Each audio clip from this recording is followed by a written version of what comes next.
Film की शुरुआत में हम दो लड़कियों को देखते हैं जिनके नाम हंटर और बेकी थे। ये दोनों लड़कियां 2000 फुट ऊंचे एक टावर पर चढ़ी हुई थीं। इन दोनों के फोन्स में नेटवर्क भी नहीं था और इससे भी बुरी बात ये थी कि ये टावर रेगिस्तान के दरमियान में था, इसीलिए किसी का भी उनको देख पाना मुश्किल था। और तो और इन दोनों में से अगर कोई सोने की कोशिश भी करती तो गिद्ध उनके पास आकर उन्हें खाने लगते। अब ये दोनों लड़कियां इस टावर पर कैसे पहुंची और क्या ये बच पाएंगी या मारी जाएंगी, देखते हैं आज की इस फिल्म में। फिल्म की शुरुआत में बेकी अपने हस्बैंड डैन और अपनी बेस्ट फ्रेंड हंटर के साथ माउंटेन क्लाइंबिंग कर रही होती है। फिर डैन को एक छोटा सा केव नजर आता है। अपने आप को बैलेंस करने के लिए वो इस केव में हाथ डालकर पकड़ने की कोशिश करता है, लेकिन वहाँ से अचानक एक परिंदा बाहर निकलता है और डैन का बैलेंस आउट हो जाता है। वो नीचे गिरने लगता है, लेकिन सेफ्टी वायर से बंधे होने की वजह से वो बच जाता है। वो माउंटेन को पकड़ने की कोशिश करता है। इससे पहले कि बेकी और हंटर उसे बचाने की कोशिश करती, सेफ्टी वायर टूट जाती है और वो नीचे गिरकर मर जाता है। फिर यहाँ से सीन शिफ्ट होता है और 1 साल बाद का वक्त दिखाया जाता है, जहाँ बेकी आज भी उस हादसे में मरने वाले डैन को भूल नहीं पाई।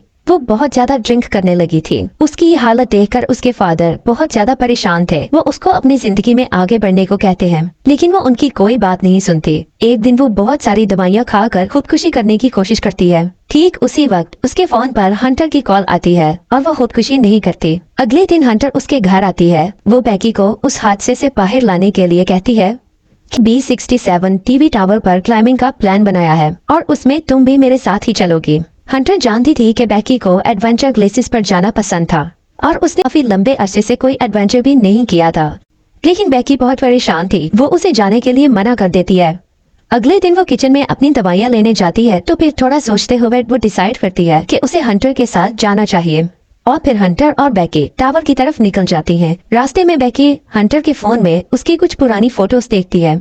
वो फोटोज को स्क्रॉल कर रही होती है, लेकिन एक फोटो पर वो रुक जाती है क्योंकि वहाँ हंटर के कंधे पर एक लड़के का हाथ था। बेकी हंटर से उस लड़के के बारे में पूछती है, लेकिन हंटर उसे कुछ भी नहीं बताती। तभी बेकी के फोन पर उसके फादर की कॉल आती है, लेकिन वो कॉल पिक नहीं करती। काफी देर ड्राइविंग करने के बाद वो एक होटल में रात गुजारने के लिए रुकती हैं। डिनर करते हुए बेकी को पता चलता है कि हंटर अब एक यूट्यूब व्लॉगर है और यूट्यूब की आमदन से वो अपनी ट्रैवलिंग का खर्च उठाती है। फिर बेकी विंडो से बाहर उस टावर को देखती है जहां इन्हें जाना था। हंटर बेकी को बताती है कि ये टावर यूनाइटेड स्टेट का चौथा सबसे ऊंचा टावर है। अगली सुबह उठकर वो फिर से अपना सफर शुरू करती है। ड्राइविंग करते करते हंटर अपना व्लॉग रिकॉर्ड करने लगती है, जिसमें वो अपने व्यूवर्स को बताती है कि वो अपनी बेस्ट फ्रेंड के साथ उस टावर पर चढ़ने वाली है। और फिर फाइनली वो टीवी टावर तक पहुंच जाती है, जहां गेट पर एक डेंजर साइन के साथ ताला लगा हुआ था। फिर यहाँ से दोनों गाड़ी छोड़कर पैदल ही आगे बढ़ती हैं। रास्ते में उन्हें कुछ गिद्ध एक मरे हुए जानवर को खाते हुए नजर आते हैं। हंटर उस चीज को भी रिकॉर्ड कर लेती है। वो उस मरे हुए जानवर की फोटो क्लिक करके अपने इंस्टाग्राम अकाउंट पर पोस्ट कर देती है, जिस पर उसे बहुत कम टाइम में बहुत सारे लाइक्स मिल जाते हैं। कुछ देर बाद वो दोनों टावर तक पहुंच जाती हैं। टावर के पास पहुंचते ही हंटर व्लॉग बनाना बंद कर देती है, जबकि बेकी उस टावर की ऊंचाई देखकर थोड़ा डर जाती है। उसे लगता है कि वो ये नहीं कर पाएगी, क्योंकि डैन के साथ उस हादसे के बाद उसने कभी इतनी हाइट पर क्लाइंबिंग नहीं की थी। लेकिन फिर हंटर उसे अपना डर दूर करने को कहती है। फिर हंटर सेफ्टी वायर उसकी कमर से बांधकर ऊपर चढ़ना शुरू कर देती है। ये टावर काफी पुराना हो चुका था, इस पर काफी जंग भी लग चुकी थी और सीढ़ियाँ भी बहुत हिल रही थीं और नट बोल्ट भी काफी लूज हो चुके थे। जहाँ ये दोनों काफी ऊपर चढ़ चुकी थी कि अचानक बेकी के हाथ से सीढ़ी का एक पुराना हिस्सा टूटकर नीचे गिर जाता है, जिससे वो बहुत ज्यादा डर जाती है। लेकिन वो हिम्मत करके फिर भी चढ़ने लगती है। आहिस्ता आहिस्ता वो दोनों आधे टावर तक पहुंच जाती हैं, यानी कि 1000 फुट ऊपर तक, जहां से शहर काफी छोटा नजर आ रहा था। ये दोनों थोड़ी देर वहां आराम करती हैं। पानी पीकर वो फिर से ऊपर चढ़ने लगती हैं। थोड़ी देर बाद वो 1800 फुट ऊपर तक पहुंच जाती हैं और अब उन्हें सिर्फ 200 फुट ऊपर चढ़ना था। बेकी इतना ऊपर चढ़कर थोड़ा डरने लगती है, क्योंकि वहाँ हवा बहुत तेज चल रही थी और सीढ़ियाँ जो कि बहुत पुरानी थी वो भी हिल रही थी। वो हंटर से कहती है कि उन्हें अब वापस जाना चाहिए, लेकिन हंटर उससे कहती है कि इतनी ऊपर आकर अब उन्हें हार नहीं माननी चाहिए। जिसके बाद वो दोनों वापस से ऊपर चढ़ने लगती हैं। यहाँ से टावर के टॉप तक जाने का रास्ता काफी खतरनाक था। रास्ते में आने वाली कुछ डिस्क को हंटर ने काफी आसानी से पार कर दिया था।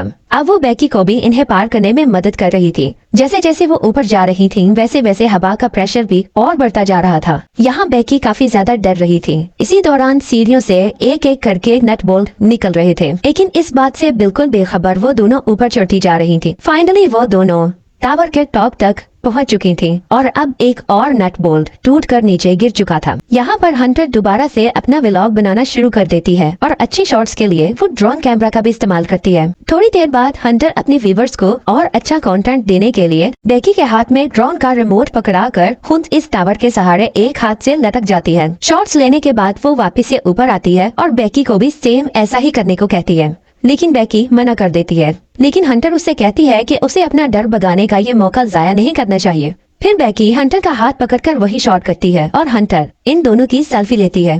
फिर बेकी वापस से ऊपर आ जाती है। बेकी जो कि अपने हस्बैंड डैन की राख यानी कि अस्थियां लेकर आई होती है, अब डैन को याद करते हुए वो उन्हें हवा में उड़ा देती है। इस लम्हे पर वो दोनों काफी इमोशनल हो जाती हैं। इसके बाद वो सोचती हैं कि अब उन्हें वापस जाना चाहिए, इसलिए वो दोनों अपने सेफ्टी रोप को खुद से कनेक्ट करती हैं और बेकी नीचे जाना शुरू करती है। लेकिन जैसे ही वो अपना पहला कदम सीढ़ी पर रखती है, सीढ़ी टूट जाती है और वो सीढ़ी के साथ ही नीचे गिरने लगती है। लेकिन हंटर उसे किसी तरह पकड़ लेती है और उसे बड़ी मुश्किल से ऊपर खींच लेती है। बेकी जो कि मौत के मुंह से बचकर आई थी, वो बहुत डरी हुई थी, इसीलिए वो जोर जोर से रोने लगती है। लेकिन फिर बाद में वो दोनों हंसने लगती हैं, क्योंकि नीचे देखने पर उन्हें पता चलता है कि उनके नीचे उतरने के लिए कोई सीढ़ी ही नहीं है। वो दोनों अपने अपने फोन चेक करती हैं, लेकिन वहाँ कोई नेटवर्क ही नहीं था और इनका बैग भी नीचे डिस्क पर गिर चुका था, जिसमें उनके खाने पीने का सामान था। यहाँ टावर पर उन्हें एक इमरजेंसी बॉक्स नजर आता है, जिसे खोलने पर उन्हें एक दूरबीन और एक फ्लेयर गन मिलती है और इस वक्त ये दोनों चीजें उनके किसी काम की नहीं थी। ये सब देखकर बेकी हंटर पर गुस्सा करने लगती है और हंटर उसे ये कहकर तसल्ली देने की कोशिश करती है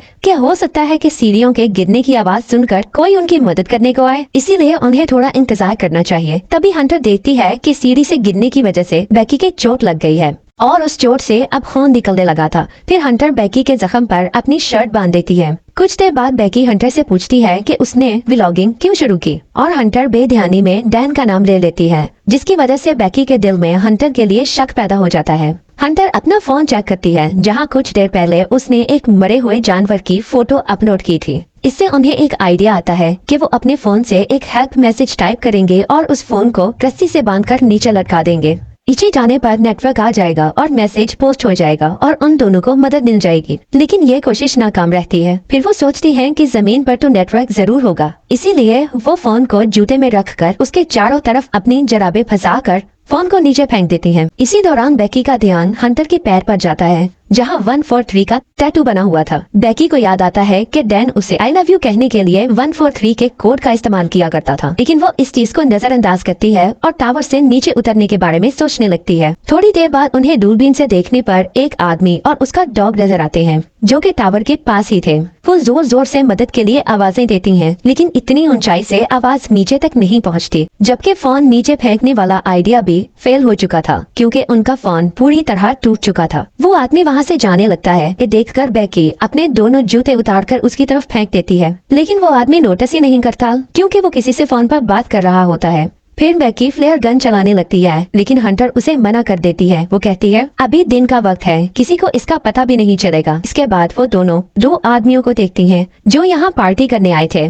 वो डिसाइड करती है कि थोड़ा अंधेरा होने पर वो फ्लेयर गन का इस्तेमाल करेंगी ताकि वो आर्मी उन्हें नोटिस कर सकें। कुछ देर बाद जब रात होने लगती है तो बेकी फ्लेयर गन का इस्तेमाल करती है, जिससे वो दोनों आदमी उन्हें देख लेते हैं। फिर वो दोनों जोर जोर से हाथ हिलाती हैं और चिल्लाकर मदद मांगने लगती हैं। दूरबीन से देखने पर उन्हें पता चलता है कि वो दोनों आदमी हंटर की कार के पास जा रहे थे, जिसे देखकर वो दोनों काफी खुश हो जाती हैं। लेकिन उनकी मदद करने की बजाय वो दोनों हंटर की कार को चुराकर वहाँ से भाग जाते हैं। इस पर वो दोनों काफी परेशान और नाउम्मीद हो जाती हैं। अब उन्हें समझ में नहीं आ रहा था कि वो क्या करें। फिर बेकी हंटर से उसके पैर के टैटू के बारे में पूछ ही लेती है। यहाँ हंटर एतराफ करती है कि उसका डैन के साथ 6 महीने तक अफेयर रहा था। वो इस सब के लिए बेकी से माफी मांगती है। वो कहती है कि डैन उसे अच्छा लगता था और वो इससे प्यार करती थी, लेकिन डैन बेकी से ज्यादा प्यार करता था, इसीलिए उसने डैन से ब्रेकअप कर लिया था। बेकी ये सुनकर और ज्यादा नाउम्मीद हो जाती है, क्योंकि उसकी बेस्ट फ्रेंड और उसका हस्बैंड दोनों ही उसे चीट करते रहे थे। अगली सुबह बेकी अपना फोन चेक करती है तो उसे पता चलता है कि उन्हें इस टावर पर फंसे हुए 24 घंटे बीत चुके हैं। अब उन्हें भूख और प्यास भी लग रही थी, तो हंटर डिसाइड करती है कि वो नीचे डिस्क पर जाकर अपना बैग लेकर आएगी। इसके लिए वो सेफ्टी रोप को टावर के साथ बांध देती है, लेकिन डिस्क से थोड़ी ही दूर रस्सी छोटी पड़ जाती है। अब उनके पास और कोई ऑप्शन नहीं था, इसलिए हंटर बड़ी रस्सी खोलकर जंप लेते हुए डिस्क पर कूद जाती है। वो बोतल निकालकर पानी पीने लगती है, फिर वो अपनी सेल्फी स्टिक की मदद से बैग को रस्सी पर लटका देती है और खुद भी जंप करके रस्सी से लटक जाती है। फिर बेकी रस्सी को ऊपर खींचने लगती है और हंटर भी ऊपर चढ़ने लगती है। वो बस ऊपर पहुंचने ही वाली थी कि हंटर के हाथ से रस्सी फिसल जाती है, जिससे वो तेजी से नीचे गिरने लगती है। ये देखकर बेकी बहुत ज्यादा घबरा जाती है। अपने हस्बैंड को खोने के बाद वो अपनी बेस्ट फ्रेंड को नहीं खोना चाहती थी। वो डरी हुई जब नीचे देखती है, उसे हंटर रस्सी से लटकी हुई नजर आ जाती है। हालांकि उसके हाथों में काफी चोट लगी हुई थी। और फिर बेकी अपनी पूरी जान लगाकर उसे ऊपर खींच लेती है। फिर बेकी एक हेल्प नोट लिखती है और उसे ड्रोन में फंसा देती है और पास वाले होटल में पहुँचाने की कोशिश करती है, लेकिन ड्रोन में बैटरी कम थी, इसीलिए वो होटल तक नहीं पहुंच सकता था। बेकी उसे वापस ले आती है और अब वो फिर से वहाँ पे यारों मददगार बैठी थी। रात को बेकी को एक बहुत बुरा ख्वाब आता है। वो देखती है कि हंटर की टावर पर ही मौत हो गई है और गिद्ध उसे नोच कर खा रही हैं। वो डरी हुई उठती है, लेकिन वो तो बस एक बुरा ख्वाब था। अगली सुबह बेकी के दिमाग में एक आइडिया आता है कि वो टावर के ऊपर लगी लाइट से ड्रोन को चार्ज कर सकती है। इसीलिए वो ऊपर चढ़कर ड्रोन चार्जर को प्लग में लगा देती है। उसे पता चलता है कि प्लग काफी लूज है, इसीलिए उसे ऊपर लटके रहकर उस चार्जर को पकड़े रखना था ताकि ड्रोन की बैटरी चार्ज हो सके। काफी देर तक चार्जर पकड़े रखने की वजह से आहिस्ता आहिस्ता उसके हाथ सुन्न होने लगे थे। उससे भी बुरी बात ये थी कि अब यहाँ काफी सारे गिद्ध आकर उस पर अटैक भी कर रहे थे, जिसकी वजह से बेकी के हाथ से बैग नीचे गिर जाता है। थोड़ी देर बाद ड्रोन की बैटरी भी फुल चार्ज हो गई थी। अब वो नीचे उतर आती है। फिर वो ड्रोन को होटल तक पहुंचाने की कोशिश करती है, लेकिन होटल तक पहुंचने से पहले ही ड्रोन की टक्कर एक ट्रक से हो जाती है और वो पूरी तरह से टूट जाता है। अब इन्हें ड्रोन कैमरा से भी कुछ नजर नहीं आ रहा था। अब वो दोनों बिल्कुल हेल्पलेस थी, क्योंकि उनके पास अब कुछ भी नहीं बचा था।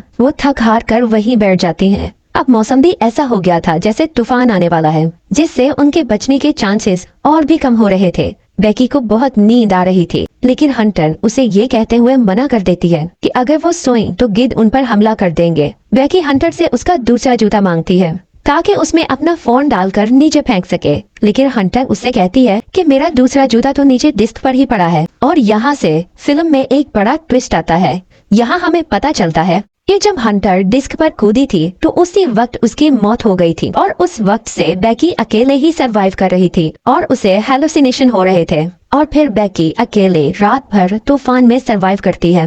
वो अपने फोन में अपने फादर के लिए एक वीडियो मैसेज रिकॉर्ड करती है। वो कहती है कि वो घर आना चाहती है। दूसरी तरफ उसके फादर भी उसकी वजह से बहुत परेशान थे। अगले दिन जब वो सोई हुई थी तो एक गिद्ध आकर उसकी चोट वाली जगह को खाने की कोशिश करता है, लेकिन अब जब भूख की वजह से बेकी का बुरा हाल था तो वो गिद्ध को पकड़कर जोर से मैथन पर मारती है। गिद्ध मर जाता है। वो उसे खाने लगती है। थोड़ी देर बाद वो रस्सी के सहारे नीचे आती है जहाँ हंटर की डेड बॉडी पड़ी हुई थी। वो अपने फादर को मैसेज करती है कि वो इस टावर पर फंसी हुई है। फिर वो अपने फोन को हंटर के जूते में घुसाकर सिर्फ जूता नीचे नहीं फेंकती, बल्कि वो जूता हंटर की बॉडी में घुसाकर उसकी बॉडी को ही नीचे फेंक देती है। इसके बाद रात को बेकी के फादर को उसका मैसेज मिलता है। वो फौरन ही पुलिस को फोन करते हैं और खुद भी टावर तक पहुंचते हैं। वहां वो देखते हैं कि पुलिस एक डेड बॉडी को कवर कर रही है। उसे देखकर उन्हें लगता है कि शायद ये बेकी है जो अब जिंदा नहीं रही, लेकिन फिर उन्हें अपनी बेटी पुलिस की कार के पास नजर आ जाती है। वो जल्दी से उसके पास जाते हैं और बेकी अपने फादर के गले लग जाती है। और इसी के साथ ही मूवी का दी एंड हो जाता है। Thanks for watching.